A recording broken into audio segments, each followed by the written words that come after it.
The dark economy of ancient Egypt. Let me share a secret with you. Once you hear it, you'll wonder why no one has ever talked about it. Behind the towering pyramids of ancient Egypt, the golden masks and the pharaohs seen as gods, there was a fairly dark economy that no one dared to speak about openly. Yes, you heard that right. There were secret gold mines and black markets. Government officials took bribes. Tomb robbers were becoming increasingly organized. Even those magnificent temples had hidden sources of income. Today, I'm taking you into that shadowy world that most history books barely touch, the dark economic system of ancient Egypt.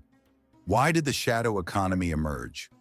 When we think of ancient Egypt, most of us picture the same things: loyalty to the pharaoh, sacred temples, a clean economy. But the reality was far from that.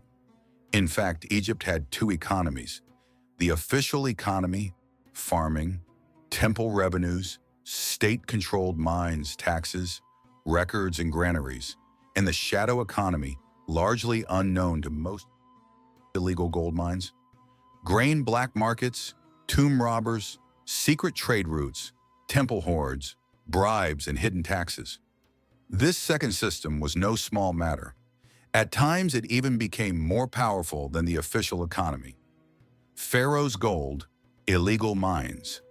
Do you know why gold and pharaohs are always associated with Egypt? Because they really had some of the world's largest and oldest gold sources. Official gold mines. Everything was recorded, guarded by soldiers. Everything seemed orderly. But behind the scenes, Nubia and the remote desert, workers operating off the books, melted illicit gold, secret nighttime sales, and under-the-table deals with priests. Some historians claim the production of illegal gold often exceeded the official output.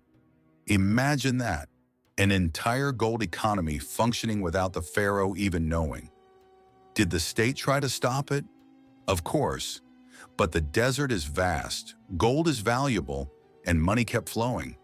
Completely shutting it down was practically impossible. Grain shortages and the black market gold wasn't always the most valuable commodity in ancient Egypt. Grain often served as actual currency. Taxes were paid in grain. Workers were paid in grain. Wealth was measured in grain. When the Nile didn't rise as expected, famine struck, and everyone scrambled for grain. That's when the black market boomed. Who was involved? Granary managers, temple officials, merchants, and even some government employees.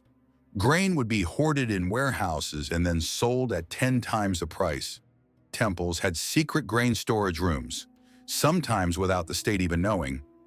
One priest recorded, "People think they are starving and claim the granaries are empty, but it's all part of a planned display."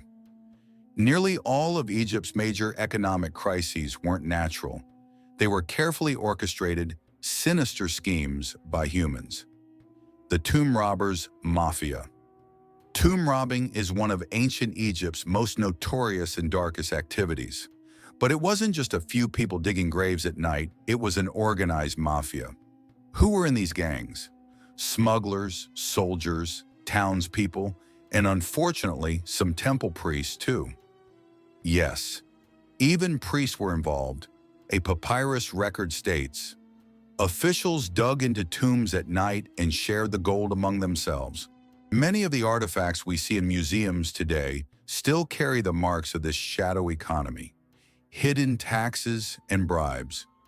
Every official tax system has a dark side. In Egypt, that dark side was particularly large. Unrecorded taxes, passage fees collected from caravans, bribes paid behind closed doors, temple-specific taxes, revenues never recorded. Some temples became so wealthy, even the pharaoh occasionally borrowed from them. Imagine that kind of power, like small states within the state itself. The Black Nile trade routes. Everyone knows the Silk Road, but almost no one knows about Egypt's secret trade routes. What was transported on these routes? Illicit gold, exotic animals, substances for magical rituals, prohibited plants, precious gems. These roots weren't on any map. They weren't recorded in state documents. Yet traces of them could still be found deep in the endless desert. Small storage depots, caravan markers, stories of lost trading groups. These secret routes were so extensive that at times they were even more profitable than official trade. Egypt's true face. Ancient Egypt wasn't the perfectly orderly kingdom depicted in films. Yes, it was a great civilization, but it had a major flaw. Its official and shadow economies operated simultaneously. This dark economy weakened the pharaoh's authority, empowered the temples, exposed the people to economic hardship and inequality, made the state even more vulnerable during crises. To truly understand a civilization, we must look not only at the monuments, but also at the hidden economy behind them. The collapse of ancient Egypt wasn't caused solely by external invasions. Its dark economic networks played a key role as well. History doesn't just tell what's visible, it also tells what's hidden. Do you think such shadow economies exist today? If so, what examples can you think of? Let's discuss in the comments.